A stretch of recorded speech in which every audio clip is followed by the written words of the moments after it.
freight delivery continues without interruption. Growth must not pause. I'm a huge fan of any game or movie with a post-apocalyptic theme. Not in a morbid sense, but more a fascination with the ideas and imagination different authors have regarding the downfall and ruin of the familiar, but also their portrayal of what's left and how the few, if any, survivors adapt and live on. The Last Caretaker fits snugly into this genre.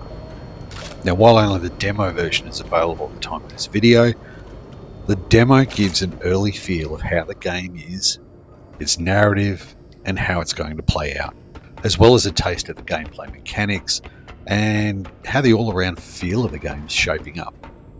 Now, the movement feels a little bit janky to start with. I found reducing the mouse sensitivity helped a lot. It was up way too high by default for my liking. Some of the normal FPS key bindings are a bit odd, but I didn't bother remapping them for the demo, and it wasn't a deal breaker, and it didn't have me frantically stabbing at the keyboard wondering why this stupid thing wouldn't do what I wanted. Now, the demo doesn't give us a lot of backstory yet, which sometimes can be a good thing. I am hoping it'll be part of the exploration and lore building once the full release is available. In fact, most of the story information we have so far comes from the teaser videos on the Steam store page. The premise appears to be the usual tale of mankind abandoning a ruined Earth that in this case has been submerged beneath rising oceans, and the toils of a purpose-built robot or caretaker tasked with nurturing artificially generated humans and launching them into space, presumably to rendezvous with some other colony either in orbit or further out in space. We don't know. As I said, the exact plot details at this point are limited. But while some of the core plot themes seem a little bit cliche, I don't really mind that if it's done well, and if the finer details that flesh out the full narrative are creative and interesting and engaging. But for the purpose of the demo, the player assumes the role of one of these caretaker robots, presumably the last functioning one, which has just come online or been repaired or rebuilt within a darkened facility that's obviously not in great shape. It's dark and quiet now, but it doesn't have to stay that way. Reconnect the power. Bring this place back to life. A disembodied voice offers some directive of the immediate tasks to undertake as part of the usual onboarding that is kind of expected in the opening chapter of most games of this type, but not in a way that feels linear or hand-holding walkthrough. There is a lot to do beyond the very specific yellow brick road that will lead you to the end of the demo, which is refreshing. There is a good mix here of exploration, problem solving, and doubling back to get into areas that you couldn't access earlier because they weren't powered up, which is, of course, one of your jobs. Throughout this, you're not really given a play-by-play of how everything works. You're just kind of let loose in what feels like a repurposed offshore oil platform and told to get the lights back on. There she is, your vessel. More than just metal and circuits, it's your freedom. This boat is how you'll reclaim the seas, and perhaps even your identity. Then you need to get a small tugboat running. The dock systems are offline. Without them, we're trapped here. Restore the power, Caretaker, so we can sail again. And leave. Sounds pretty straightforward, but with everything either broken or without power, the demo provides a glimpse of the game mechanics and progression systems that will likely make up the core of the gameplay.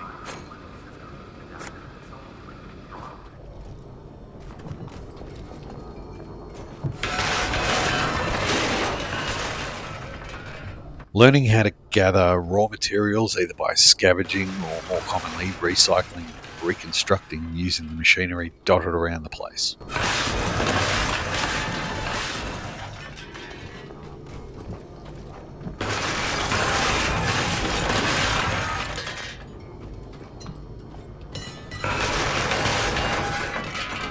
There is a skill progression system that doubles as a blueprint or recipe library that you can use acquired skill points to unlock or enhance different craftable items or characteristics of your robot.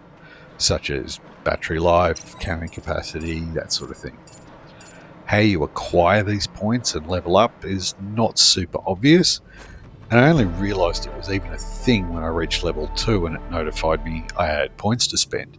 The demo gameplay focuses heavily on providing electricity to different areas and elements within the starting base, and this is done by connecting cables from power sources to the respective sockets. Good work, Caretaker. Every restored connection brings us closer to reclaiming our home. Which can sometimes be a fair distance away or even on different floors.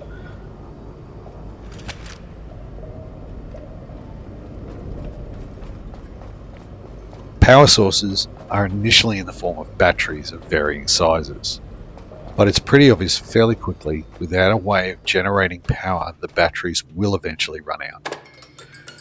So begins the adventure of repairing the solar and wind generators on the roof and hooking them up to the rest of the facility. Being a robot, the player also has electricity requirements, and while there are small battery packs lying around the place that you can collect to top up your own system, it's far easier to simply plug yourself into the grid for a moment.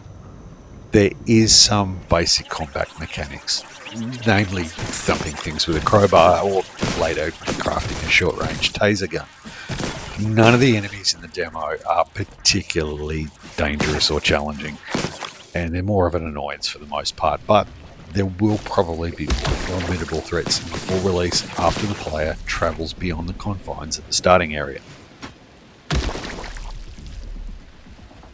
Speaking of which, back to the main task, repairing and refueling the tugboat moored at the dock that makes up the lower level of the starting base. Now, this thing's powered by a combination of diesel and electric motors. The engines themselves have slots for engine modules, and the more modules, the more power it'll provide to propel the boat. When you first set foot on the boat, its batteries are dead and its fuel tank's empty, much like me after about 9 PM.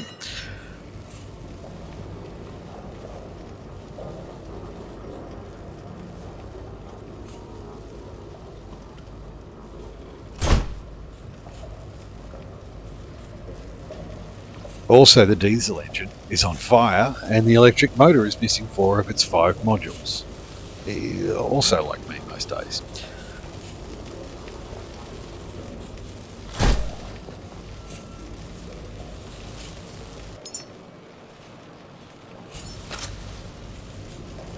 Pumping fuel into the tank, charging the batteries, repairing the engines, and finding or crafting enough modules to max out the engine slots seems like a fairly pedestrian task.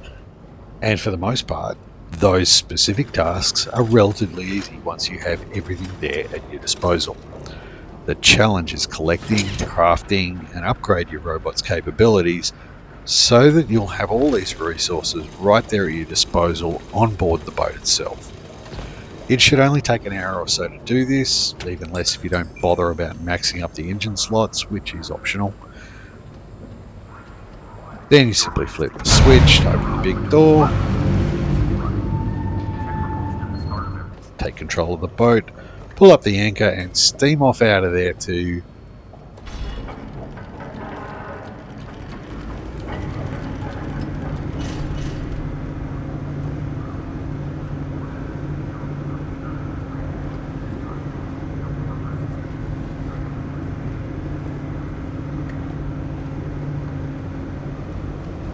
Vessel is more than just machinery.